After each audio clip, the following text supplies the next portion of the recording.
Hey guys, welcome to my new blog. আজকে ব্লগটা আমি ছোট্ট মতন করে নিয়ে চলে এসেছি। আর হ্যাঁ, আমার বাড়ির ব্লগটা আমি অনেক দিনই দিচ্ছি না, তার কারণ হচ্ছে ঘুরে ঘুরে বেশ তোমাদের সাথে শেয়ার করার মতন অনেক কিছুই কিন্তু পাচ্ছি, যেগুলো আমি তোমাদের সাথে শেয়ার না করেও থাকতে পারছি না। আজ হলো আমাদের এখানে রামনবমী।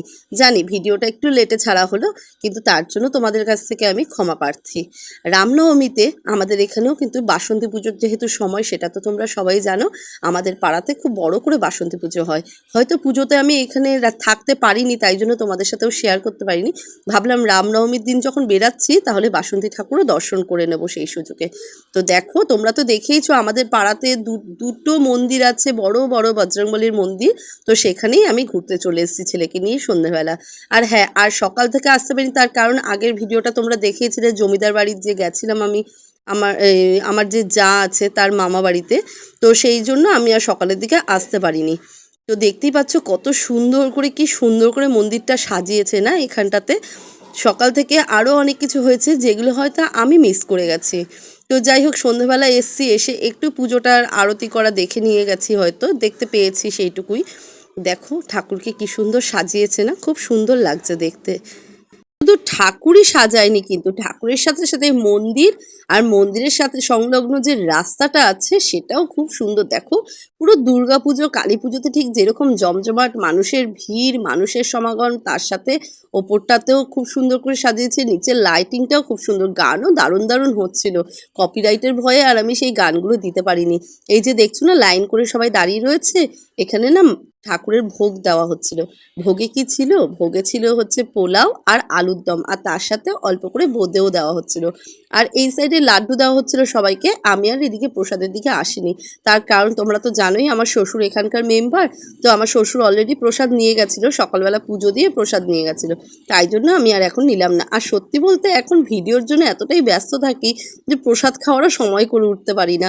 আমার ছেলে একটু সুযোগ পাচ্ছিল, ও একটুখানি প্রসাদ খেয়েছে, আর ও আমার মুখেও দিয়ে দিয়েছিল অল্প করে একটু লাড্ডু ভেঙে। তো যাই হোক, প্রসাদ খাওয়া তো হলোই, আর ভিডিওর দিকে কনসেন্ট্রেট করতে গিয়ে না আমি এদিক ওদিক কোনো দিকে যেতেও পারি না। হ্যাঁ, তার সাথে সাথে আমার বাড়ির পেছনে যে আরেকটা বজরংবলী মন্দির আছে, তোমাদের দেখিয়েছিলাম না, যেখানে শিব ঠাকুর উদ্বোধন হলো, সেইখানেও আমি ভাবলাম যে যাই। আর আমার বর ছিল না, একটু কাজে গেছিলো, তো ও চলে এসেছিল, এসে বললো যে চলো নিয়ে যাই। ও না আসলে না আমি আবার এই রাস্তাটায় যেতে পারতাম না, কারণ এটা একটুখানি হাঁটতে হয়। আমি আর ছেলেকে নিয়ে রাত্রিবেলা যেতাম না।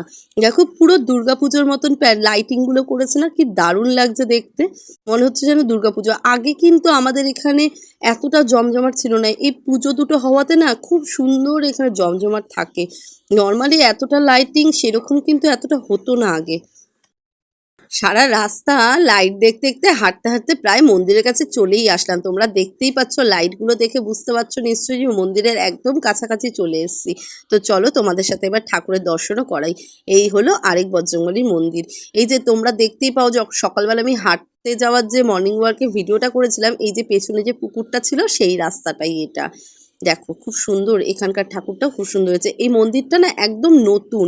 আর দুদিন আগেও দেখছিলাম যে মন্দিরটা বেশ টাইলস ফাইলসগুলো অতটা ভালো বসানো ছিল না, তো কমপ্লিট করে নিয়েছে পুরো। আর এই যে এর পাশেই আরেকটা মন্দির আছে, এটা হচ্ছে আমার শিব মন্দির। শিব মন্দিরের দর্শন আমি তোমাদেরকে একবার করাবো। এখানে আবার আরেকটা জিনিস খুব ভালো লাগলো দেখে, এখানে প্রসাদ বিতরণ একদম টেবিল চেয়ারে বসিয়ে খাওয়াচ্ছে। অ্যাকচুয়ালি দেখো, এখানে জায়গা আছে তাই বসিয়ে খাওয়ানো হচ্ছে, কিন্তু ওই মন্দিরের সামনে না, ওটা একদম মেন রোডের ওপরে, তো তা ওখানে না অতটা জায়গা নেই যেখানে বসে খাওয়ানো যাবে। তো এখানেও দেখলাম পোলাও হয়েছে, আলুর দম হয়েছে, কিন্তু বসিয়ে খাওয়াচ্ছে।